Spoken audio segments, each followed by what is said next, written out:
లడ్డూ పంచాయతీ. సరే, ఈడబ్ల్యూఎస్ తర్వాత cost census, Rahul Gandhi గారు లేవట్టినటువంటి అంశాలు, వాటికి సమాధానము, వీటి అవన్నీ పక్కకు పోయి తిరుపతి లడ్డు పైన ఇప్పుడు ఒక వివాదం చెలరేగింది. ఏంది అనంటే,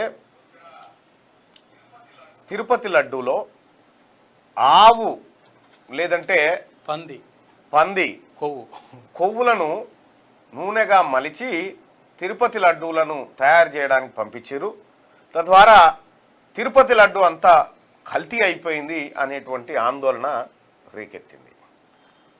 సో తిరుపతి లడ్డు మనందరికీ తెలిసిందే, మనందరం కూడా చాలాసార్లు చాలా ఇష్టంతో తినేటువంటిది.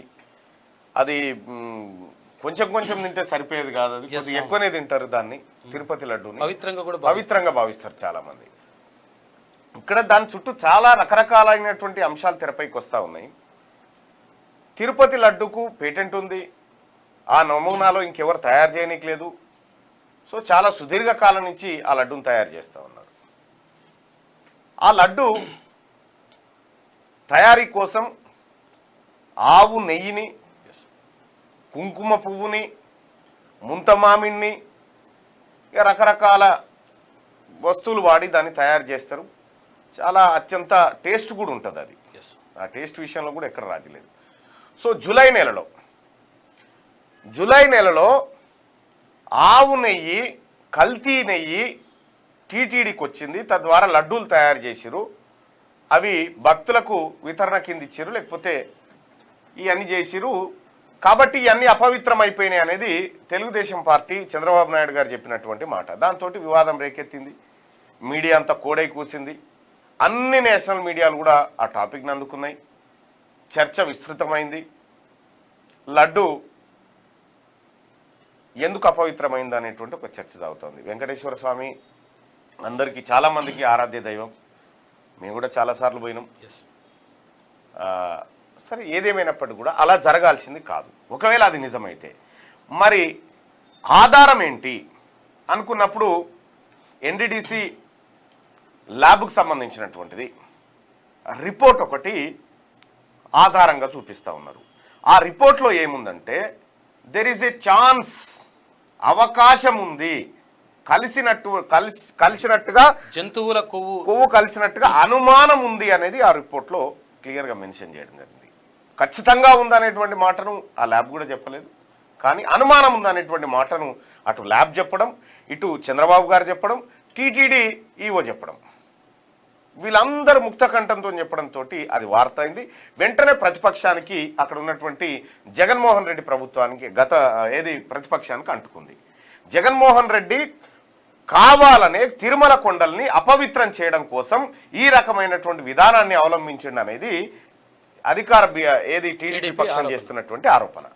దానికి జగన్మోహన్ రెడ్డి చెప్తున్నటువంటి మాట ఏంటంటే, ఇది తన ఎన్నికల్లో ఇచ్చినటువంటి గ్యారంటీలను అమలు చేయడం విఫలమైనందుకు డైవర్షన్ పాలిటిక్స్, అటెన్షన్ డైవర్షన్ పాలిటిక్స్కు చంద్రబాబు తెరలేపిండు అనేది ఇక్కడ జగన్మోహన్ రెడ్డి చెప్తున్నటువంటి మాట. సో మరి నిజమేంది అనేది మనం కూడా ఒకసారి ఫ్యాక్ట్ చెక్ చేసుకున్నప్పుడు, ఈ ఎన్డీడీసీ ల్యాబ్ ఏదైతే ఉందో మనం ఒకసారి చూసుకుంటే, ఇది గుజరాత్లో ఉంటుంది.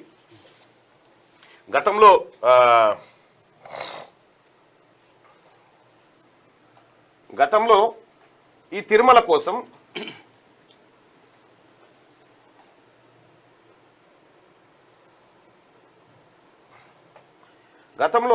తిరుమల లడ్డు తయారీ కోసం నందిని పాలను వాడేవాళ్ళు. మీకు గుర్తుందో లేదు, కర్ణాటక నందిని పాలు వాడేవారు. అయితే కర్ణాటక ఎలక్షన్ సమయంలో కరెక్ట్గా ఒక కాంట్రవర్సీ వచ్చింది. ఏంది అనంటే, నందిని పాలు వర్సెస్ అమూల్ పాలు మధ్యలో ఒక పంచాయతీ జరిగింది. అక్కడ నందిని పాలు వర్సెస్ అమూల్ పాల మధ్య పంచాయతీ జరిగితే నందిని లోకల్ పేరుతోటి, సో నందిని వైపు కాంగ్రెస్ పార్టీ ఉంది, అమూల్ వైపు భారతీయ జనతా పార్టీ ఉంది. అది పాల వరకు కూడా ఆ యుద్ధం పోయింది. సహజంగానే అది లోకల్ని కొంత రిప్రజెంట్ చేసింది నందిని పాలు. అయితే ఆ నందిని పాలకు సంబంధించినటువంటి కంపెనీయే ఇక్కడ ఇచ్చేవాళ్ళు. అయితే నందిని పాలు కాకుండా తర్వాత వేరే కంపెనీకి అప్పచెప్పిండు జగన్మోహన్ రెడ్డి. తర్వాత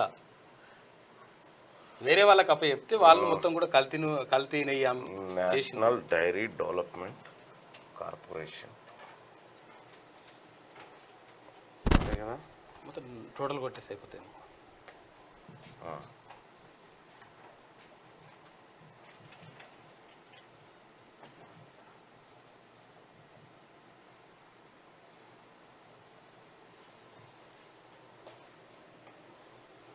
ఎన్ఆర్డిసి నేషనల్ కాదు కదా, డైరీ అంటుంది, డైరీ అని ఒక్క నిమిషం ఇప్పుడే పంపిస్తాం.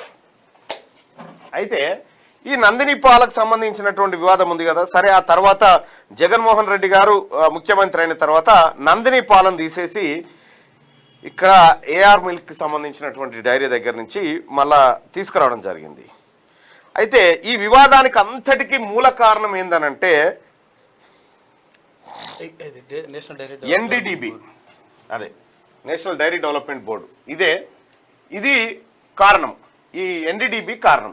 వీళ్ళు ఏం చేస్తారంటే చాలా రకాలైనటువంటి కంపెనీల దగ్గర నుంచి పాలను సేకరించి దాని క్వాలిటీ, దాని క్వాంటిటీ, దాని వివరాలన్నింటినీ రిపోర్ట్ రూపంలో అందజేస్తారు.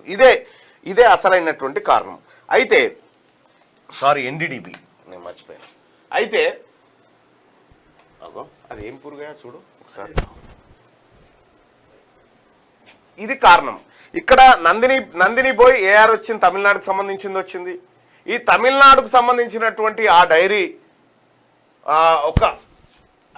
మన డిఎంకే ఆ తర్వాత ఇతర పార్టీలకు సంబంధించినటువంటి ఎలక్టోరల్ బాండ్ల విషయంలో ఉన్నట్టుగా తెలుస్తూ ఉంది. సో ఇది మొత్తానికి ఆ డైరీ మీద కోపమా లేకపోతే నిజంగానే దాంట్లో కలిసిందా అనేటువంటిది విచారణలో తేలాల్సినటువంటి అంశం. కానీ ఇక్కడ ఈ ఎన్డీడీసీ ఏదైతే ఉందో ఇది పవిత్రమైనటువంటి డైరీగా మనం అందరం భావించి పవిత్రంగా వీళ్ళు రిపోర్ట్ ఇవ్వగలుగుతారు అనేటువంటి అంశాలను చాలామంది ఉటంకిస్తూ ఉన్నారు.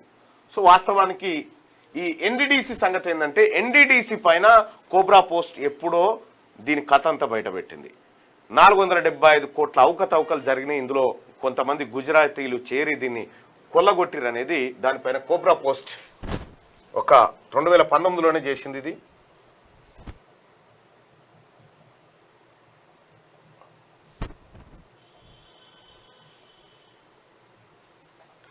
గట్టిగా డైరీకి సంబంధించి cobra post has unearthed a scam that the top management of National Dairy Development Board has braved in the backyard by illegal creating 6 producer companies and putting in the more than 475 crores అని cobra post 2019లో వేసింది. అయితే దీనికి సంబంధించినటువంటి పవిత్రత ఏ పాటిదని చెప్పి ఒకసారి చూసినప్పుడు ఈ డైరీలోంచి వచ్చేటువంటి ప్రతిదీ నమ్మడానికి కూడా వీల్లేదు. ఎందుకంటే వాళ్ళు అక్రమంగా కొన్ని కార్యకలాపాలకు పాల్పడ్డారు ఎన్డీడీబీ వాళ్ళు. కాబట్టి దాన్ని కూడా పవిత్రంగా భావించడానికి లేదు. ఇటు చంద్రబాబు నాయుడు మాటలు కానీ అటు జగన్మోహన్ రెడ్డి మాటలు కానీ వీటిని ఏటిని నమ్మడానికి వీల్లేదు. వాస్తవం ఏంది అనేది తేలాలి.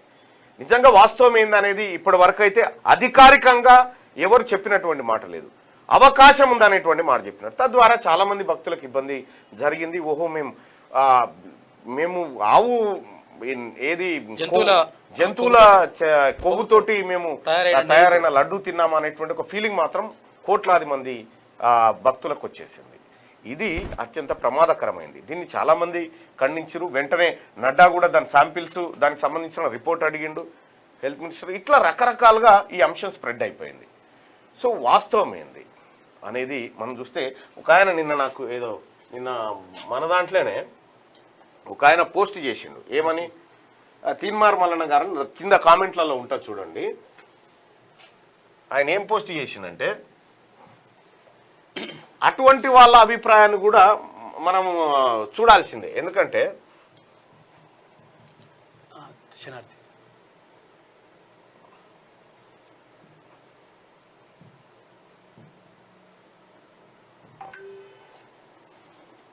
అటువంటి వాళ్ళ అభిప్రాయాన్ని కూడా మనం చూడాల్సినటువంటి అంశం ఉంది. ఎందుకంటే ఆయన కొంచెం డిఫరెంట్గా ఈ లడ్డుకు సంబంధించిన వార్త ఎక్కడుంది,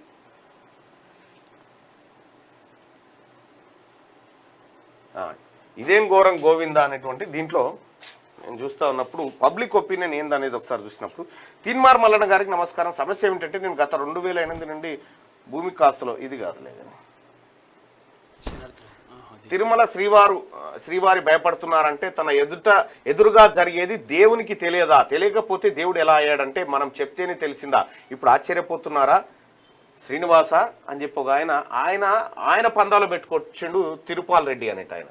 అంటే ఇంత తన ప్రసాదంలో కల్తీ జరుగుతున్న విషయాన్ని శ్రీవారు గుర్తించలేకపోయాడు అనేది ఆయన అభిప్రాయం. ఇటు నెయ్యి కల్తీ అయిందనేది చంద్రబాబు అభిప్రాయం. ఇది డైవర్ట్ చేయడానికి, ప్రజల మూడ్ని డైవర్ట్ చేయడానికి చంద్రబాబు ఆడుతున్న నాటకం అని జగన్మోహన్ రెడ్డి అభిప్రాయం. ఆ ల్యాబోడేమో వాడిచ్చింది ఏంది, ఉంటే ఉండొచ్చు అనేటువంటి మాట అందులో చెప్పిండు. కేంద్రం వెంటనే స్పందించింది. దీనిపైన ఎంక్వైరీ, కోర్టులో పిటిషన్ కూడా పడ్డది. వాస్తవానికి ఈ లడ్డూ పంచాయతీ జూలైలో జరిగింది. జూలైలో వచ్చినటువంటి నెయ్యిని అది బాగలేదని తిరిగి వాపస్ పంపించిరని చెప్పి ఆ డైరీ వాళ్ళు చెప్తా ఉన్నారు. టెస్టింగ్ రిపోర్ట్తో పాటు లారీల్లో పంపిస్తామని చెప్తా ఉన్నారు. మరి ఇక్కడ జూలై పంచాయతీ సెప్టెంబర్లో స్టార్ట్ అయ్యి జూలై, ఆగస్టు, సెప్టెంబర్ 2 నెలలు భక్తులను ఇంతమందిని గందరగోళానికి గురి చేయాల్సినటువంటి అంశం ఎందుకు తెర మీదకి వచ్చింది? దీని వెనకాల ఇంకేమన్నా మతలాబు ఉందా 2 నెలల అనేది మనలాంటి వాళ్ళందరం కూడా ఆలోచించి ప్రజలకు చెప్పాల్సినటువంటి అవసరం ఉంది. ఏకంగా బీబీసీ కూడా లైవ్ పెట్టింది తిరుమల లడ్డు విషయంలో. బీబీసీ వాళ్ళు, తెలుగు వాళ్ళు కూడా ఏదో లైవ్ పెట్టి పవిత్రం గురించి మాట్లాడుతూ ఉన్నారు. సరే, ఏదేం మాట్లాడినా వీటి మాటున మరుగున పడేటువంటి అంశాలు ఏమైనా ఉన్నాయా ఒకసారి చూడాల్సినటువంటి అంశం ఉంది. ఎస్, శ్రీనివాసుడు అంటే, తిరుమల శ్రీవారు అంటే అందరూ ఇలవేల్పుగా కోల్చుకుంటారు, చాలామంది ఆరాధ్య దైవంగా కోల్చుకుంటారు. వాళ్ళందరి మనోభావాలు దెబ్బతిన్న మాట వాస్తవం, అది దెబ్బతినకూడదు. కానీ ఎందుకు ఇది ప్రధాన అంశంగా మారింది? జూలై నెలలో ఈ కొత్త ప్రభుత్వం ఎప్పుడు ఏర్పడ్డది? నిన్నటికి 100 days అయింది ఏపీలో. అంటే దాదాపు 3 months అయిపోయింది. 3 months అయిపోయింది. అంటే 3 months అయిపోయిందంటే ఈ ప్రభుత్వమే ఉంది అప్పటికి. అవును, 1 month 10 days అన్నట్టు ఈ ప్రభుత్వమే ఉంది. 40 days అయింది అప్పటికే. సో ఇది కొంచెం ఏదో జరుగుతా ఉంది అనేటువంటి అనుమానం అయితే వస్తా ఉంది బాయ్ సాబ్. దీని వెనకాల ఏదో సంథింగ్ అయితే జరుగుతూ ఉంది, ఉత్తరం లేదు. ఇంకా నేను వీలైనంత వరకు ఎంక్వైరీ చేసే ప్రయత్నం చేస్తా. సో తిరుమల లడ్డూకు సంబంధించి ఏది జరిగినా కూడా పవిత్రంగా ఉండాల్సినటువంటి లడ్డు అది ఉండాలి. అది ఎవరు అవునన్నా కాదన్నా అది చంద్రబాబు రాజకీయ అంశమా లేకపోతే జగన్మోహన్ రెడ్డి రాజకీయ అంశమా ఇంకోటి అనేది కాదు. ఈయన వాదన చెప్తున్నాను మళ్ళా. దేవుడే చేప పంది అంటే ఇప్పుడు ఫ్లాక్సీలో మత్స్య అవతారం, కూర్మ అవతారం, తర్వాత వరాహ అవతారం అంటారు కదా. అయినప్పుడు అపవిత్రం ఎట్లయితుంది? ఆయన మీ వాదన, మీ అభిప్రాయాన్ని తెలియజేయడంలో తప్పులేదు. మీ అభిప్రాయాన్ని తెలియజేయడంలో తప్పులేదు. అయితే కొంతమందికి ఏంటంటే అసలు అది పవిత్రమైనటువంటి, కొంతమంది పవిత్రమైనటువంటి అంశంగా దాన్ని చూస్తూ ఉన్నారు. 5 years quality of laddu decrease అయిందని చెప్తా ఉన్నారు. విఎన్ఆర్ డైరీ నకరకల్ దగ్గర ఫేక్ది, ఇది రెడ్డిలదే, దీని గురించి మాట్లాడన్నాను. ఒక్క డైరీ ఏంది, అన్ని డైరీ. ఈ కంట్రీ డిలేట్ అంత డేంజర్ పాలింగ్ కొట్టలేదు, ఏమీ లేదు. చిరంజీవిని అడ్డం పెట్టి సేల్స్ కు దిగిరు. ఇప్పుడు ఏదో అక్కడ యాడ్ వస్తుంది.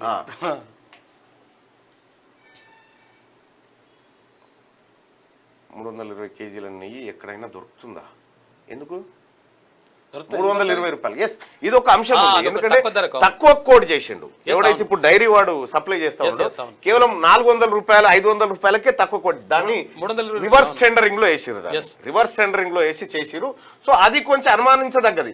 కానీ అతనికి ఎట్లా పోయింది ఈ కాంట్రాక్టు? దాని వెనకాల ఎవరు ఉన్నారు? 320 రూపాయలకు దొరకదు అసలు నెయ్యి, సాధ్యమే కాదు, దొరకదు. అట్లా సాధ్యం కాదు. కానీ మరి అది ఎట్లయిందో తెలియదు. మొత్తానికి తిరుపతి లడ్డు అంశం ఇలా అందరికీ హాట్ టాపిక్. ఇది ఒక అంశం. ప్రైవేట్ చేయడం కోసం డ్రామా అంటుండు. ఇగో మీరు ఒకటి గుర్తుంచుకోరు ప్రజలారని ఒకటి చెప్తా ఉన్నా. ఇప్పుడు ప్రజలు ఒకటి ఇదేమా అని అడిగే టైంకి ప్రజలకు వేరే స్టఫ్ పెడతారు అన్నట్టు. ఎవరైనా అంతే, రాజకీయ నాయకులు రాజకీయ డైవర్ట్ చేసే పాలిటిక్సే చేస్తే ఎప్పుడైనా గుర్తుపెట్టుకోర్రి. మనం వాటిని బట్టి డైవర్ట్ అయిపోతా ఉంటాం. చూడు, మనకి ఈ నిజాలు తెలియవు. ఇక క్యూ న్యూస్ ఛానల్లో పనిచేయటకు అనుభవం గల సీనియర్ వీడియో ఎడిటర్స్ కావాలను సంప్రదించవలసిన నెంబర్ 8688926084. qnewsads@gmail.com ను సంప్రదించండి. లైక్ చేయండి.